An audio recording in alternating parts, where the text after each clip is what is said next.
शुरू अल्लाह के नाम से जो बड़ा मेहरबान निहायत रहम करने वाला है। अऊज़ु बिल्लाहि मिनश शैतानिर रजीम, बिस्मिल्लाहिर रहमानिर रहीम।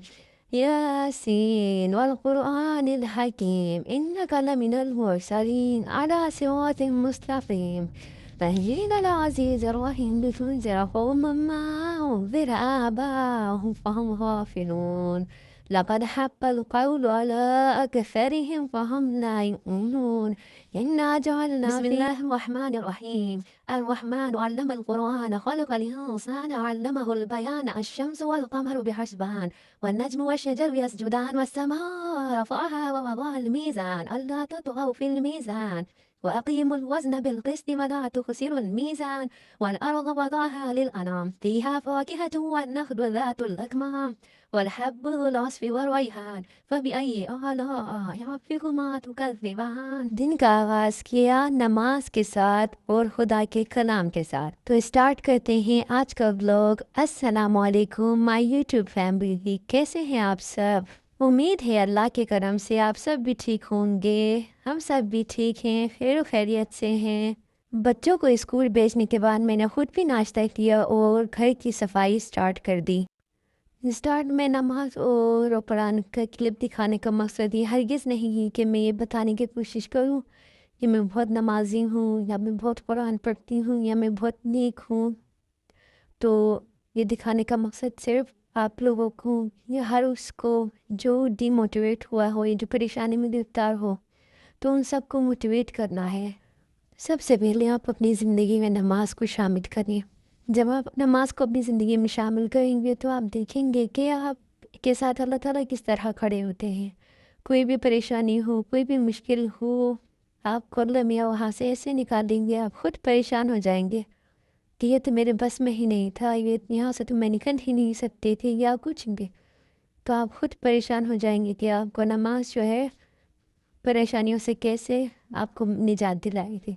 जो लोग नमाज नहीं पढ़ते या जैसे एक वक्त की पढ़ते हैं या कोई 2 वक्त की पढ़ता है या कोई 3 वक्त की या कोई सिर्फ जुम्मे वाले दिन नमाज पढ़ते हैं, तो उनसे गुजारिश है कि या उनसे रिक्वेस्ट है कि वो आप पहले कोशिश करें। आप पहले कोशिश करें कि आप पहले नमाज को 5 वक्त पढ़ने की कोशिश करें। जब आप 5 वक्त नमाज पढ़ने की आदी हो जाएंगे तो फिर आप कोशिश करें कि नमाज को अव्वल वक्त में पढ़ने की कोशिश करें।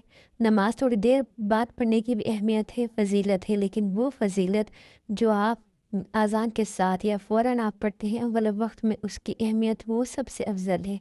जब आप 5 वक्त के नमाजी हो जाएं, जब आप 5 वक्त के नमाज़ पढ़ने के आदी हो जाएं, तो फिर आप कोशिश करें नमाज के साथ फिर आप कुरान को भी शामिल कर लें। नमाज के बाद आप थोड़ा सा कुरान पढ़ लिया करें। ज़रूरी नहीं कि आप 1 सिपारा पढ़ लें, 2 सिपारा पढ़ लें या बहुत ज़्यादा पढ़ना, इसकी फजीलत नहीं है। आप बेशक एक आयत पढ़ें, आप बेशक एक रुकू पढ़ें, आप बेशक एक सूरा पढ़ें।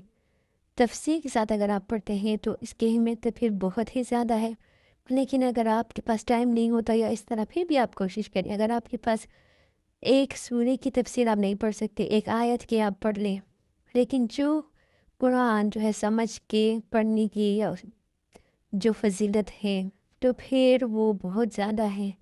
वैसे वैसे पढ़ना भी बहुत फजीलत है, बहुत ज़्यादा फजीलत है, लेकिन अगर आप उसको समझ के पढ़ते हैं तो उसकी फजीलत फिर उससे भी ज़्यादा है। तो आप कोशिश करें नमाज के साथ कुरान पढ़ें। और नमाज फ़जर के बाद जो है आप सूरह रहमान और सूरह यासीन की तिलावत ज़रूर करें।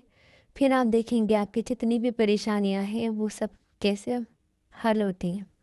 अगर दोनों सूरह नहीं पढ़ सकते तो एक सूरह पढ़ लें, कभी सूरह यासीन पढ़ लें, कभी सूरह रहमान पढ़ लें। मैं कोई बात शेयर करूँगी कि इंसान के ऊपर जो मुश्किल वक्त आता है ना, तो फिर इंसान को पता चलता है कि आसानी क्या है, और मुश्किल वक्त के बाद जो आसानी वक्त आता है आपके ऊपर या उरूज आता है, तो ना तो उसका मज़ा है ना वो सबसे ज़्यादा होता है। उसका मज़ा तभी आता है कि जब आप ना एक मुश्किल वक्त गुजारने के बाद आपके लिए आसानी हो, जब आप परेशानियों से मुश्किल हालात से गुज़र कर उरूज पर पहुँचे हो या अल्लाह ताला आपकी ज़िंदगी में खुशियाँ लेके आए, तो फिर आपको उसकी कदर होती है। और जब भी आपको ज़िंदगी में जब भी एक मुश्किल वक्त आए ना, तो आपने परेशान नहीं होना, क्योंकि जब आप मुश्किल वक्त में दुआएं कर रहे होते हैं ना, तो अल्लाह ताला हमारी सारी दुआएं इकट्ठी करते हैं और हमारी ज़िंदगी में खुशियाँ, इनाम और तोहफे اکٹھے ملنے لگتے ہیں، تو ہم حیران ہونے لگتے ہیں دراصل یہ وہ ہے جو ہمارے مشکل وقت میں جو ہم نے صبر کیا ہوتا ہے، ہماری دعائیں ہوتی ہیں، وہ سب اللہ میاں اکٹھی کر کے نا ایک گلدستے کی شکل میں، جیسے گلدستہ نہیں ہوتا، اسی طریقے سے اللہ میاں ساری اکٹھی کر کے نا پھر ہمیں نا نوازتے ہیں۔ تو بے شک اللہ تعالیٰ کی ذات بہت مہربان ہے، وہ غفور رحیم ہے، جو چاہے کر سکتا ہے۔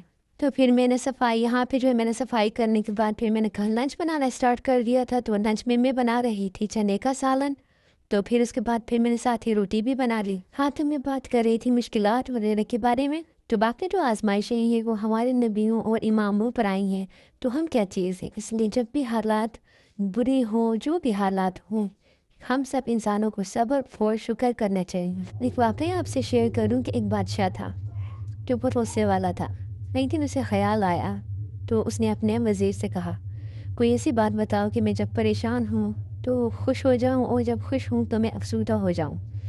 اس کے وزیر نے ایک دن کی مہلت مانگی اور اگلے دن اس نے ایک پرچی لکھ کے بادشاہ کو دی، اور جب بادشاہ غصے میں ہوتا تھا تو خوش ہو جاتا تھا، اور جب خوش ہو وہ جب پرچی میں دیکھتا تھا تو پریشان ہو جاتا تھا۔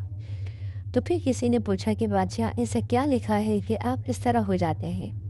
تو پھر بادشاہ نے بتایا کہ اس پر لکھا ہوا ہے کہ یہ وقت بھی گزر جائے گا۔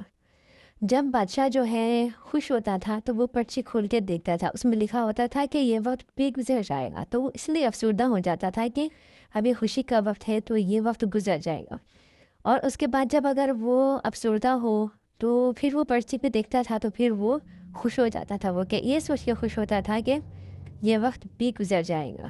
تو بس اس لیے زندگی میں کبھی بھی مایوس نہیں ہونا چاہیے، انسان کو ہمیشہ اللہ پر توکل رکھنا چاہیے، کیونکہ بات پھر وہی ہے کہ یہ وقت بھی گزر جائے گا، یعنی ہر مشکل کے بعد آسانی ہے، ہر وقت آپ مشکل میں نہیں رہتے، ہر وقت آپ پریشانیوں میں نہیں رہتے، یہ وقت بھی گزر جاتا ہے، ہر برا وقت بھی گزر جائے گا۔ تو آج میں نے بنایا تھا کہ بی بی فاطمہ الزہرا سلام اللہ علیہا کی ولادت کا دن تھا 30 جمادی الثانی کو۔ امید ہے آپ کو بلاگ پسند آیا ہوگا، اپنا بہت خیال رکھیے گا، اللہ حافظ۔